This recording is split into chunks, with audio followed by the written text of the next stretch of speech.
part of this role is you've got to be able to talk to people from all over the world, really, because international students come here too. So you have to meet people where they are, and that's a lot of different places.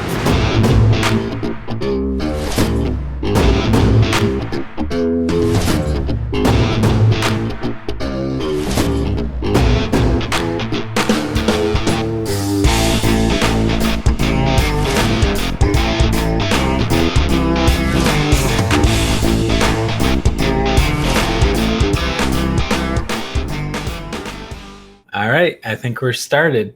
How you doing, Mark? Thanks for coming on. Doing well. Glad to be here. Thanks. Yeah, so Mark Muenzer is an RIT admissions officer, and it's actually a funny story how Mark and myself met. Actually, my girlfriend Chelsea as well. So much like the TV show Survivor, there is a local group that puts on a local version of Survivor, and Mark and I met there. And unfortunately, I voted Mark off. I had a hand in voting Mark off, which I can never forget. But it was a good experience. It was super fun and an awesome way to get to meet somebody and know somebody. So what was your experience, Mark? Man, it was living out a dream. It was so much fun. And I thought our group was so great. You know, I wish I was on the same tribe with you initially, got to play more with you. But man, I just had the best experience. Yeah, it was pretty neat. You know, as you mentioned, being on a separate tribe, it was kind of cool. If you're not familiar with how Survivor works, you start on two separate tribes, and then eventually both tribes merge into one. And so it was interesting for about it was a good solid 24 hours. I think that we didn't, well, maybe not that long, but it was a solid time, maybe 18 hours or so, where you didn't even know really who the other tribe was. So you kind of see them from afar, and you're trying to make assumptions or observations, at least, of what's going on in the other tribe. And then when we merged is kind of when all hell broke loose, and you're trying to remain loyal to tribal lines and everything. And that's where Mark and I we crossed paths a little bit. And you and Chelsea played it so cool. Like, I really had no idea that you guys were connected, which was a great asset, I think, for both of you. Yeah, so Chelsea was on Mark's tribe to begin with as well. And then we kind of fed each other some intel here and there, and it helped us along. But she ended up doing far better than I did. So it seemed to help her a little bit more than it helped me. But it was an awesome experience. And yeah, I look forward to this next season. But yeah, I guess touching on that subject, the real Survivor just wrapped up. And I know this is a business podcast, but I'm sure a lot of people watched it. And I appreciated Tony and his just his game that he played. I don't know. What did you think? Yeah, it was a comprehensive game. I mean, to make it through all those tribal councils, coming into the game as a fairly big threat and not have any votes against him, I mean, is amazing. And to have all those immunity wins, I mean, he played an all-around awesome game. I wasn't necessarily rooting for him going into the finale, but I'm totally happy with that he won. Yeah, you're right. He played a very savvy game where he didn't burn a lot of bridges, and he made people laugh. I mean, the guy's up in like a what do you call it? The spy shack or something. The guy's up in the trees spying on people. Spy net, yeah, that's it. But yeah, he had the jury laughing a lot during that final council. I was like, wow, that's a sign to me that he's going to get a lot of votes. Yeah. In the beginning of the tribal interview there that they do, they seem to kind of be yelling at him for a minute, and I was like, ooh, that might not be good. Like, you know, if they're angry at him, but I don't know. It's the tide seemed to turn pretty quick. Yeah. And I just think about the affinity that I feel with the people that we played with just for a weekend. And you know, at one point when they were talking to the survivors, you know, they were being really emotional, talking about this has affected their lives in major ways. And that was a really nice moment. I wish we got to hear from all of them. You know, I think they edited it out a little bit till I hear from some of them, but I mean, it's pretty intense. I mean, we're talking about 2 decades worth of, you know, life that's happened for these people. in some cases, and all they attribute so much of their developments in life to the game.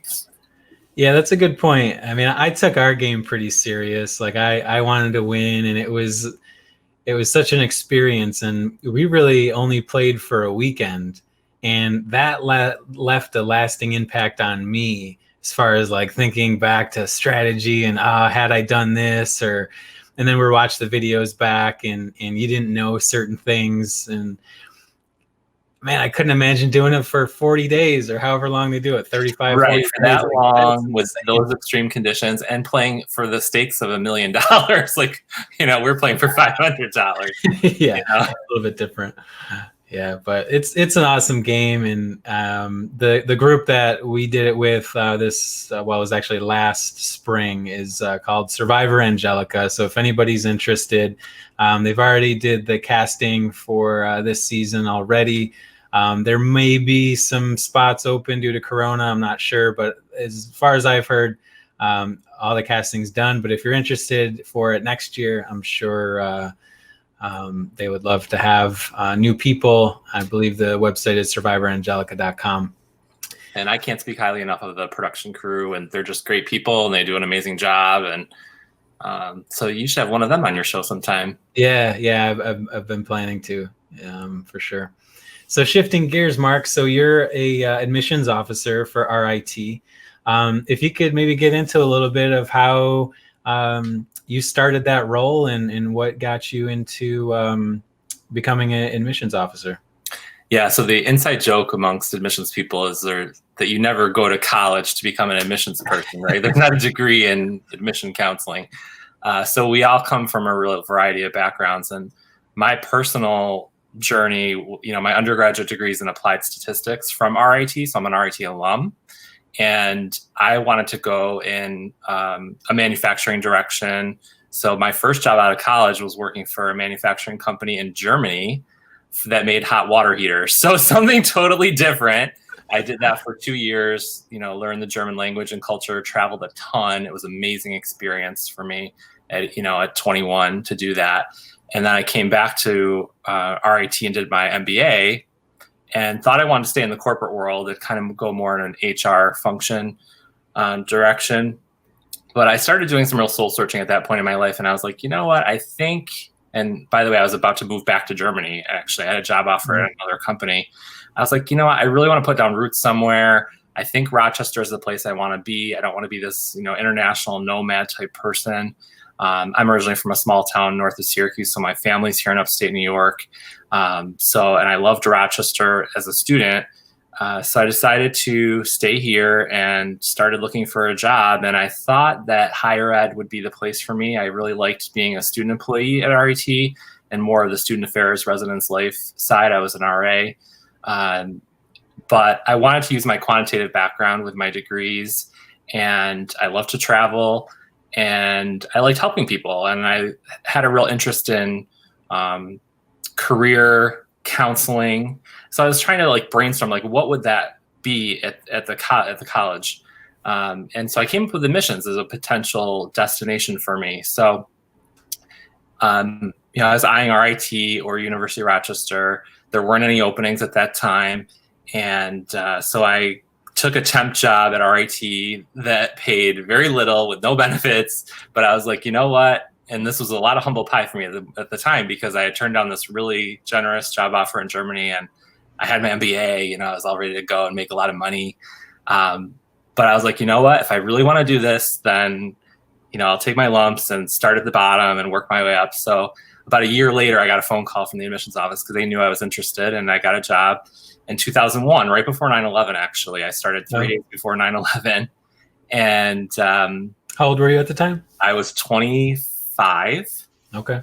Yep. And so I started out recruiting in the New England states. So I got to know those 6 states really well. I spent a lot of time there, worked my way up from an admissions counselor to now, I report right to the director, and I've been there now for almost 20 years. And it's a role where you do get a little bit of everything over the course of the admissions cycle. You're helping people discover potential majors and potential careers. You're helping maybe first generation students understand the financial aid process and to kind of ignore that sticker price because it's not going to what they're going to be paying. You're helping parents along the way too with this information. And then from, a professional standpoint, you get to meet colleagues from other colleges, you get to meet other people from around campus. So you get to, I wasn't necessarily a comfortable public speaker starting this role. So that was a big area of development for me, getting in front of an audience of, 100 people or 500 people and delivering an hour-long presentation. Like that was pretty intimidating in the beginning. So it was a little bit of everything. And while a higher education position, most of them anyways, are not necessarily super lucrative in terms of earnings, there's just been a lot of fulfillment for me personally, just being able to help people, in so many different ways. Yeah, that's awesome. What of, so, you kind of had a couple different directions that you could take, one being Germany. Once you decided that this is what you wanted to do and you started actually doing it, were there any surprises, things that you didn't expect right off the bat? In the higher ed realm? Well, just in general, in the role itself. Like, I feel like as young people, we have this tunnel vision of what we expect and what our expectations are. And, whether the reality is better or worse than that, once you get into the role, things tend to change just a little bit. So was there anything that just you didn't expect, any surprises? Yeah. Or even things that you had to learn early on that you weren't expecting to have to learn? Yeah, I think one of the biggest challenges for me was learning about different settings. So I came from a really small town, and in a public high school setting, came to RIT. And then when you go to New England and you're at a boarding school where it costs more than a university to attend, and, it's another world. And I had never been exposed to anything like that. We don't really even have boarding schools like that in upstate New York. So that was a big eye opener. Part of this role is you've got to be able to talk to people from all over the world, really, because international students come here too. So you have to meet people where they are. And that's a lot of different places. You've got very sophisticated families that are brand name shopping for universities, and so a place like RIT, which is kind of a mid-tier university, you have to try to make a proposition that's intriguing to them, rather than an Ivy League or something close to an Ivy League school. Whereas, you could be I could be in an urban city in New England, and again, talking to first generation students, maybe English isn't their first language. So really being versatile to connect with people was something that you kind of had to learn as you went. So that wasn't necessarily something that I knew that would be coming my way, but is a skill that I think is very valuable. Yeah, so knowing you're very good with people and can strike up a conversation, it seems, with almost anybody. Was that something that was part of your person prior to, or was that a skill that you groomed as you went on in the role? Yeah, it's funny you ask that because small talk is really big in this role. And I ride the line of introvert, extrovert. Most people don't think of me that way, but even today, small talk isn't something necessarily that comes easy to me. I have to think about it, and it's not natural. Yeah. So that's something that I've worked on and tried to be better at. But yeah, that's definitely something that's part of the role for sure. Yeah, so another part of the role I saw recently on Facebook, you got from RIT a Coaches Appreciation Award for collegiate athlete enrollment. If you could touch on that a little bit and how you work with the athletic program. Yeah, so it's been something a little bit more recent, like in the last 2 or 3 years, that I've started working with more and more of the coaches. So at a place like RIT that's primarily Division III for athletics, it's really nice. And of course, with all these recent admission scandals, with some of the Division I schools where, coaches were helping to facilitate students being on their rosters and basically getting admitted to these really elite schools. Thankfully, at a place like RIT, that stuff's not happening, right? So It's pretty much a healthy relationship where the coaches have good information about what it takes to get admitted to RIT. And because we have so many different types of majors, there's a lot of different admission thresholds depending on their area of interest. But we communicate very well to each other, so I can give them a reality check, like, yeah, this person's a good candidate. We would encourage them to apply or not. And so there's a lot of that going on, just information sharing. We're a place that, our acceptance rate isn't 10% like some of these really elite universities. So we can accommodate a lot of students that qualify academically. So it's really above board ethically, which makes it good for me, and good for my colleagues, that we're not at a place where, you're trying to negotiate spots for people and things like that. Like that wouldn't be a comfortable place for me to be in. So it was a real honor for them to recognize me in that way. I wasn't expecting it, but it's just a great group of coaches. They really have their athletes and students in mind. And being a primarily Division III school, it really is a place where their academics come first before their athletics. Yeah, I think just from outside perception, their athletic program has great reputability within the community. I think their hockey team in particular has done real well over the years and seems to be run very professionally, even if I could use that term. Going back to the role in and of itself, what would something that you do or provide or the school provides that somebody wouldn't necessarily realize that like an admissions officer would do? You said talking on accommodation, things like that. Like maybe if you could touch on things that you go like above and beyond trying to figure out for people. Yeah, I think a lot of what we do that falls under that category of above and beyond is connecting them with other people on campus. So you're exactly right. There's a lot of support services available for students, but they may not know it. So it's kind of listening to them, hearing what their needs are. Do they need to talk to the Academic Success Center? Do they need to talk to Disability Services? Do they need to talk to Spectrum Support Services? There's so many different really niche support services around the campus. So it's making those introductions for people, helping them understand what services we can provide and can't. So it's a lot of it is making those connections and introductions. Also, RT, we're lucky because the faculty are just really helpful in terms of the prospective student process, where they are willing to meet with prospective students even before they've been admitted, talk to them on the phone, email with them, answer them their questions so that they can have a really good understanding of what this program can offer them. What career paths are possible for them. What is this investment really all about? Because it is an investment of time and money, obviously, and more than ever, that's becoming more of a consideration for students as they make a private school investment. Yeah. What's generally the pathway that you guys that a student would take rather? So they submit their application, and I'm sure there's some requirements within that and what they have to provide to the school. But once you receive that, how does that process work typically from like a macro level, a higher level? Yeah, so sometimes they do apply to the university, and that's kind of their first contact with us. Others will visit first and decide if they want to apply, or they'll meet with us on the road if we're traveling to their school or hometown area. But we review applications by major, and we do it on a block kind of schedule. So everyone that applies for early decision, let's say, or regular decision would get reviewed at the same time.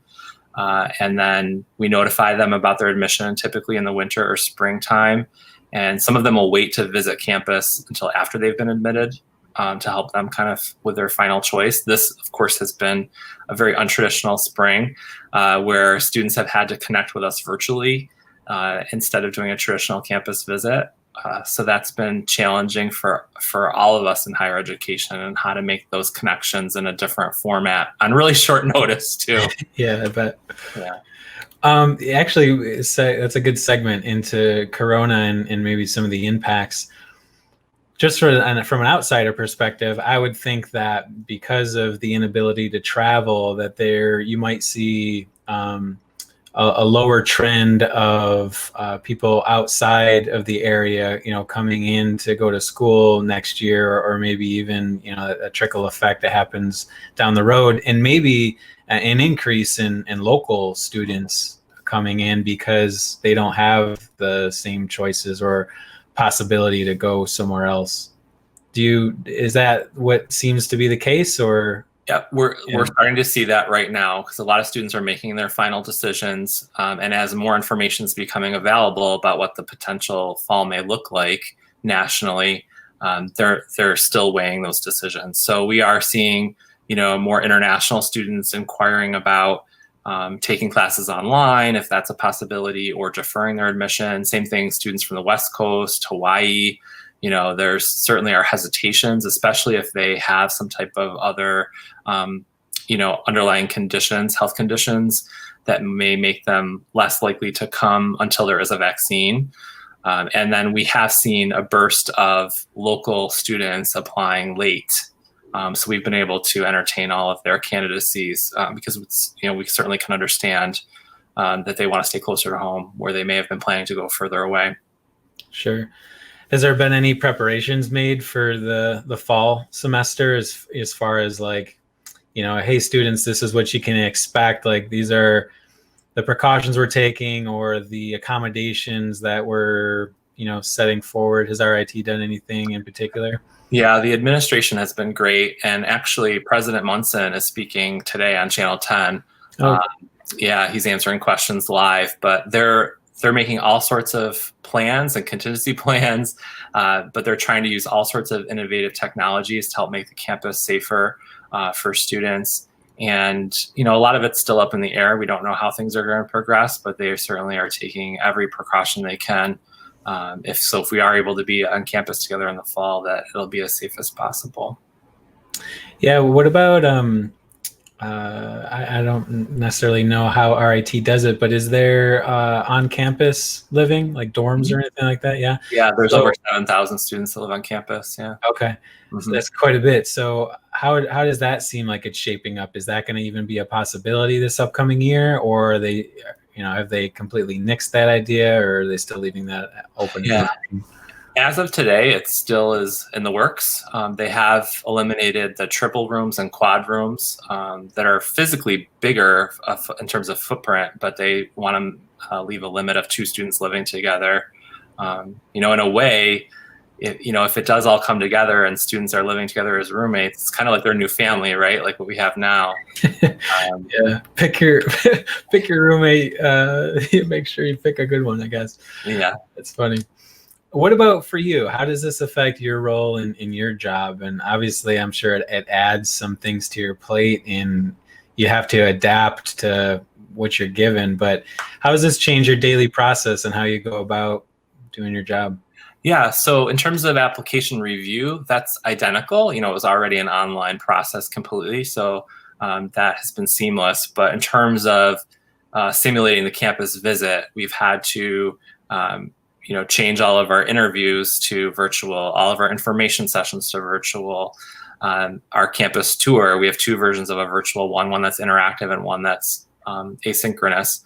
And as a next step, we have to simulate what recruitment travel will be if we're not able to go visit schools and visit families in their hometowns. So that's our next kind of challenge, is to be prepared in case we can't physically travel. Okay. Yeah, so much is up in the air, and we're sort of in this weird hybrid period now where some things are opening up and some things aren't. And so everybody I talk to across every different industry is kind of like, well, we're just going to kind of wait and see. And there's some precautions and measures or, plans in place, but it's all fluid. So I understand it's sort of tough to gauge. In one way, it's been really healthy, I think, for admission offices and college campuses everywhere to kind of make this leap, because it is 2020 and we really should have been doing a lot of this anyways, because it's a big world and these students are interested from all over the world. So we should have more virtual opportunities to connect. So in a way, some of what we're doing now is going to stick around. It'll be a permanent part of our recruitment efforts and opportunities for families to connect with us. So there are some positives here. Yeah, I'm hearing that actually quite often. So many people, so many businesses are implementing digital offerings, or at least just bolstering their product base, I guess you could say, or offering alternatives. And yeah, to your point, I don't think a lot of that's going to go away. I feel, one, you invest so much time, effort, and money into making that available that, why wouldn't you just double down on it and make it permanent? And two, I really do think that people are starting to see the value. Humans are kind of, we get accustomed to routine and regularity, and it takes, unfortunately, sometimes something to kind of shake up that routine to open our eyes to different possibilities. Unfortunately, have had to happen during a pandemic. But I think from a operations and logistical standpoint, the people who have adapted and figured out ways to stay afloat and make things work, I think a lot of those efforts will continue on even past this. Mm-hmm. I agree. Yeah. What about you mentioned Germany? That's pretty neat. I've had a friend that has done some work in Germany. He had nothing but great things to say. What was your experience? You said it was positive, but maybe you can go into detail of where you lived and what you did there. Yeah. So I lived in a small town. It was about 100,000 people town. It was a little bit of a manufacturing blue collar type of town. I lived with an older couple. She did not speak English and he did. I did not know German moving there.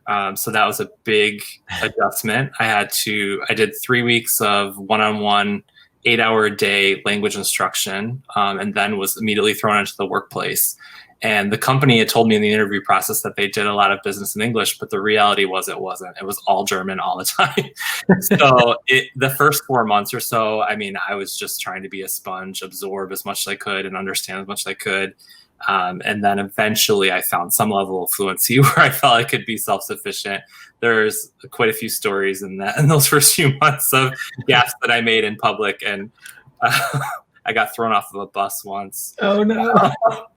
But I went a whole year actually before I met or saw any native English speakers. Wow. So yeah, because I wasn't really in a tourist city, and yeah, I did I did my own travel, but I didn't make any friendships necessarily from those short trips to other places. So by the second year, I started meeting some other native English speakers and becoming friends with them. But the biggest compliment I got was from Germans who couldn't tell anymore that I wasn't a native German speaker. Oh, wow. And that's part of the reason actually that I moved back. I started to lose my English vocabulary. And as a byproduct of that, I was losing part of my personality too. I had really assimilated so much to the German culture that I wasn't myself anymore as I knew.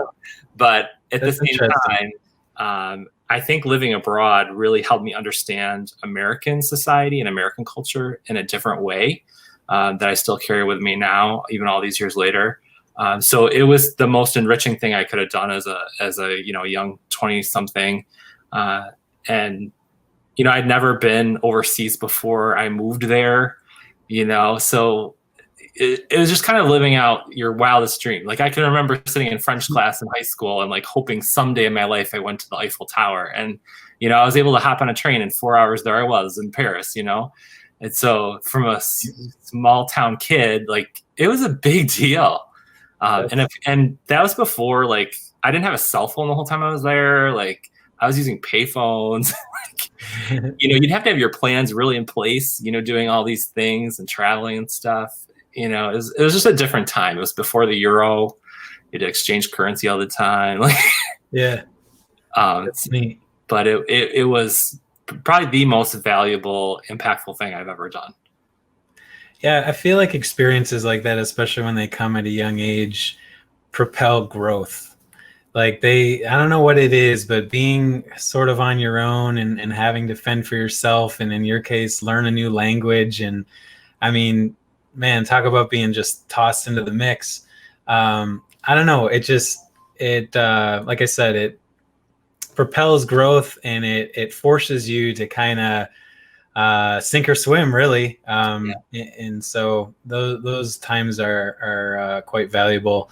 And I myself went to a school in Florida when I was about 18, 19, and the same kind of had the same experience. Obviously, Floridians speak English, but grew up, figured out how to take care of myself and how to budget and all that fun stuff that comes along with growing up. And I don't know, maybe in your shoes, you deal with a lot of high schoolers turning, into college students.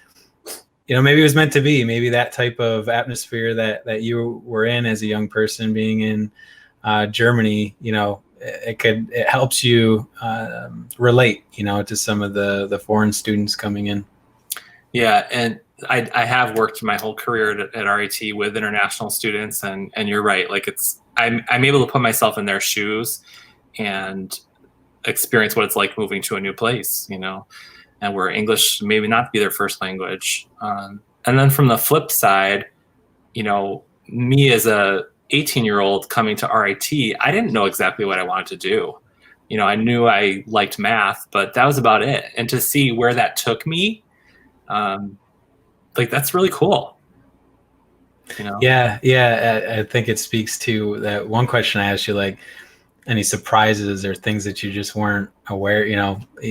Like I said, we have like some expectations in our mind, but who knows where our careers or our lives are going to lead us. So it's cool, interesting, and fun to see somebody's journey, and in particular yours, coming from 20 to 22-year-old in Germany, and you come back home and now working for RIT and working with other students sort of in the same position. So it's interesting to see it come full circle.